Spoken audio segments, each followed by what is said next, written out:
साथियों नमस्कार, मैं हूं आपका अपना दोस्त पवन चौधरी। स्वागत करता हूं आपका आपके अपने चैनल तर्कस की तीर में। आज मैं आपके लिए एक नया सब्जेक्ट लेकर आया हूं, नाम है हिंदी व्याकरण। और प्लेलिस्ट पर 2-3 वीडियो ज्योग्राफी की भी पड़ी हैं। आप सोच रहे होंगे कि ज्योग्राफी का क्या करोगे, चलाएंगे या नहीं चलाएंगे, उसकी वीडियो आएंगी या नहीं आएंगी। तो मैं आपको बता दूं कि ज्योग्राफी की भी वीडियो आपको मिलती रहेंगी और आपको हिंदी व्याकरण की भी वीडियो आज से कंटिन्यू मिलती रहेंगी। दोनों की वीडियो आपको कंटिन्यू अब मिलती रहेंगी। अब तक कुछ प्रॉब्लम थी, मैंने पहले वो 2-3 वीडियो बना दी ज्योग्राफी की, तो कुछ प्रॉब्लम आ रही थी। इस वजह से मित्रों क्षमा करना, मैं टाइम लग गया, बीच में गैप हो गया उनके बीच में, मैं आपको वीडियो नहीं दे पाया। लेकिन आज से हम स्टार्ट कर रहे हैं और आज से आपकी दोनों ही सब्जेक्टों की वीडियो आप तक पहुंचती रहेंगी। कंटेंट वो दूंगा जो आज तक आपको कहीं नहीं मिला होगा। ठीक है, ज़्यादा बातें ना करते हुए मैं वीडियो शुरू करता हूं। तो जीवव्या के आधार पर बोले जाने वाले स्वर कितने प्रकार हैं? 3 प्रकार हैं। जीव को, जो आपका जीव होती है, जिह्वा होती है आपकी, इसको 3 पार्टों में आप डिवाइड कर लीजिए ऐसे करके। पहले ये पार्ट, फिर ये पार्ट और ये पार्ट, 3 पार्टों में। तो ये तो पार्ट कौन सा है? अग्र है। ये बीच में मध्य हो जाएगा और ये बीच पीछे की तरफ यहाँ मुख है आपका, ऐसे जा रहा है, मुख जा रहा है आपका ऐसे पीछे ऐसे करके। तो ये आपका हो जाएगा, इधर पश्च हो जाएगा, तो ये पश्च भाग है।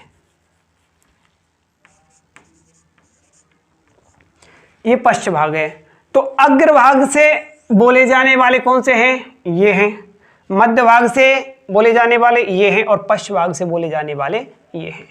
जीव के ये तीनों भाग मैंने आपको बता दिए। अग्र भाग, जीव के अगले भाग से बोले जाने वाले स्वर कौन कौन से हैं? ये हैं। और मध्य भाग से बोले जाने वाले केवल एक है, आ। ध्यान रख लेना आप, इसको आप विशेष रूप से ध्यान रख लें। बस इसको याद रख लेंगे ना, बाकी सारे याद हो गए।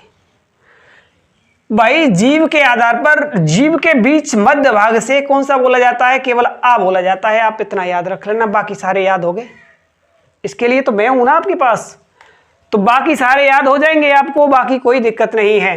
तो ठीक है, देखते हैं एक बार को।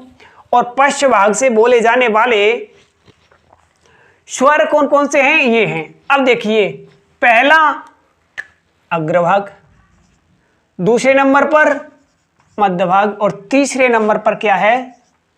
पश्च भाग।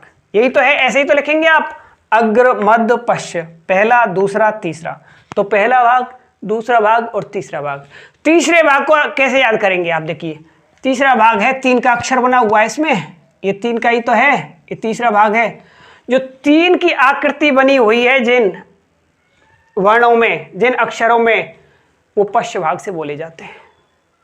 देखो, इसमें भी 3 की आकृति ये बनी हुई, इसमें 3 की आकृति, इसमें 3 की आकृति, इसमें भी 3 की आकृति, इसमें भी 3 की और इसमें भी 3 की। जो गणित है, गणित का अंक जो 3 का होता है, वो 3 की आकृति सब में बनी हुई है कि नहीं बनी हुई? तो जिसमें 3 की आकृति बनी हुई है वो तीसरे नंबर पर आते हैं। तीसरे नंबर पर है पश्च। तो जिह्वा के पश्च भाग से बोले जाने वाले ये रहे आपके स्वर। हो गए याद? बस कुछ नहीं है, याद हो गए। इसको याद रख लेना, इसमें भी 3 का ही वैसे अंक आ रहा है, तो मैंने आपको कहा था कि इसको आप याद रख लेना। केवल ये याद रखना है, ये तो वैसे ही हो जाएगा। आपको ये याद रखना है कि आ जो है छोटा, वो मध्य भाग से बोला जाता है जीव के से। अब ये याद हो गया आपका और ये याद हो गए आपको। बाकी जितने भी आपके स्वर बचे वो किससे बोले जाएंगे? अग्रभाग से। जरूरत ही नहीं है ज्यादा सोचने की।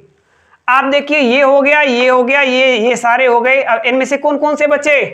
एक तो ये बच गया, एक ये बच गया, एक ये बच गया और एक ये बच गया। और अगर बात देखी जाए तो देखो, री तो आएगी क्योंकि 11 में री आती है, तो री भी इससे ही बोली जाएगी। एक चीज ये और है, ये जिसका राशन कार्ड नहीं बना था, तो जो घर का सदस्य नहीं है, राशन कार्ड वालों से बाहर है, तो ये भी इन्हीं के साथ बोला जाएगा। आप ध्यान रखना, जिसमें वैसे है आगत, लेकिन अगर रखा जाए कहीं तो फिर इनके ही साथ रखा जाएगा।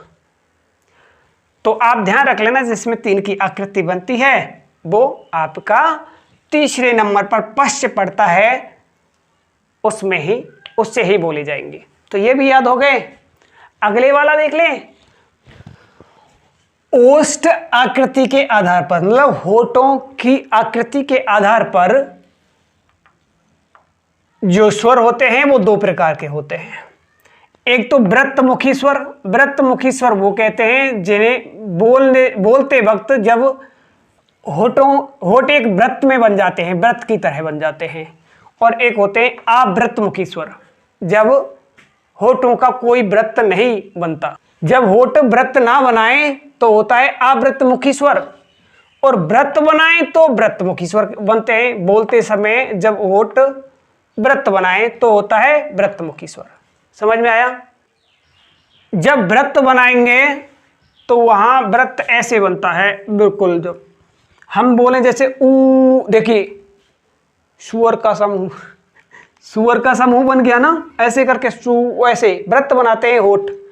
तो ऐसे बोलने पर जो सुअर का समूह बन जाए ना, तो आप समझ लेना कि वहां पर वृत्त बन रहा है। और आप बोल के भी देख सकते हैं। तो वृत्तमुखी स्वर होते हैं ये, और आवृत्त, मतलब इसमें वृत्त नहीं बनता, इसमें वृत्त नहीं बन रहा है, इसमें वृत्त बन रहा है ऊ, ऐसे करके मुंह बन जाता है इसमें। तो इसमें वृत्त बन रहा है, ऐसे करके वृत्त गोल हो जाते हैं होठ।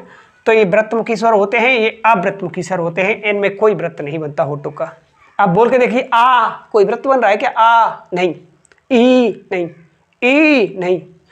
तो अब याद कैसे रखेंगे? याद के लिए फिर एक ट्रिक देता हूं मैं आपको, दे दूं। बहुत ही आसान ट्रिक दी है मैंने आपको। ऐसी ट्रिक शायद मुझे नहीं लग रहा। अब भी आप मेरी वीडियो को लाइक नहीं करो, शेयर नहीं करो, सब्सक्राइब नहीं करो, तो यार ये तो मेरे साथ ज्यादती होगी। ये सारी बातें ऐसे नहीं आ जाती दोस्तों, बड़ी मेहनत करनी पड़ती है इनके लिए।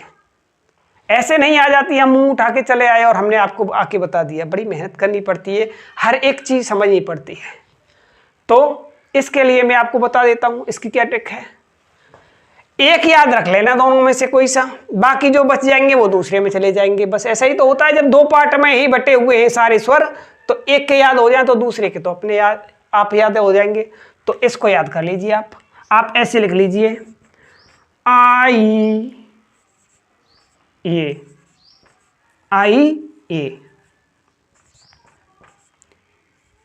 आइए आपका इंतजार था। तो आइए लिख दीजिए आप। ये भी बड़ा है, ये भी बड़ा है, ये भी बड़ा है, एक बार छोटे में लिख दीजिए आइए। ला, दोनों तरह से आइए लिख दीजिए। बस एक ही याद हो गया, दूसरा याद करने की कोई जरूरत नहीं है।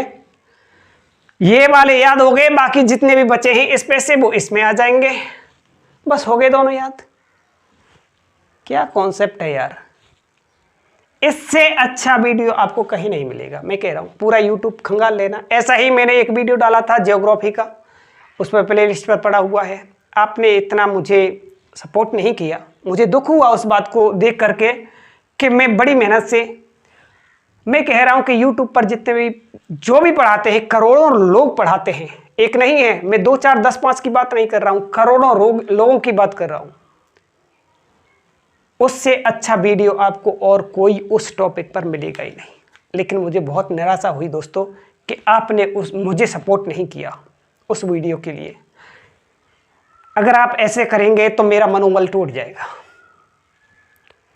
मैं आपके लिए इतनी मेहनत करता हूं, तो कम से कम आपका कोई 1 भी रुपया नहीं लग रहा है। मैं फ्री में सारी चीज़ें आपको प्रोवाइड कराऊंगा, लेकिन कम से कम आप मुझे सपोर्ट कीजिए, जिससे मैं आगे निकल के आ सकूं।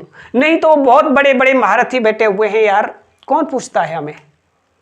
केवल आपका ही सपोर्ट चाहिए, और आपका सपोर्ट मिलेगा तो मैं ये कह रहा हूं कि दुनिया में आपको कहीं नहीं मिलेगी वो चीज़ मैं आपको ला के दूंगा। और उन महारथियों से एक बार देख लेना कि मेरी वीडियो में क्या है। भारत का मानचित्र डाला था मैंने, और इनमें क्या है वो चीज़ देख लेना। ठीक है, कोई बात नहीं, आगे चलते हैं। तो यही कहूँगा कि चैनल को सब्सक्राइब कर लेना और थोड़ा सा मुझे सपोर्ट करना। आपकी सपोर्ट की ज़रूरत है मुझे, और किसी की ज़रूरत नहीं है। मुझे उन महारथियों का कोई भी परवाह नहीं है कैसी भी, क्योंकि मुझे पता है कि मेरे कंटेंट में इतनी ताकत है। अगर आप मुझे सपोर्ट करें ना, तो एक दिन वो आएगा कि आप सिर्फ तर्कस के तीर नाम के जो चैनल है इसी की वीडियो खोजेंगे कि हमें तर्कस के तीर नाम की वीडियो चाहिए बस, और किसी की नहीं चाहिए। ऐसा कंटेंट मैं आपको प्रोवाइड कराऊंगा, पर आप मेरी सपोर्ट करें। आप मुझे मेरी सपोर्ट करेंगे तभी मैं ऊपर जा पाऊंगा, तभी मैं उन महारथियों के बीच में खड़ा हो पाऊंगा। तो इसीलिए मैं आपसे कहता हूं, उन महारथियों के पास क्या है, मैं कोई भी कैसी चर्चा नहीं करना चाहता, लेकिन मैं इतना चर्चा जरूर करता हूं कि करोड़ों लोगों के बीच में मेरी वीडियो अलग छट जाएगी। इतना जरूर है मेरी कंटेंट में। ठीक है, कोई बात नहीं। तो आप इसे ऐसे याद कर सकते हैं, एक बार आप बड़े बड़े में लिख लीजिए आइए, और एक बार छोटे छोटे में आइए। इधर वाले याद हो गए, बाकी जो बच जाएंगे वो इधर वाले में आ जाएंगे। जय हिंद।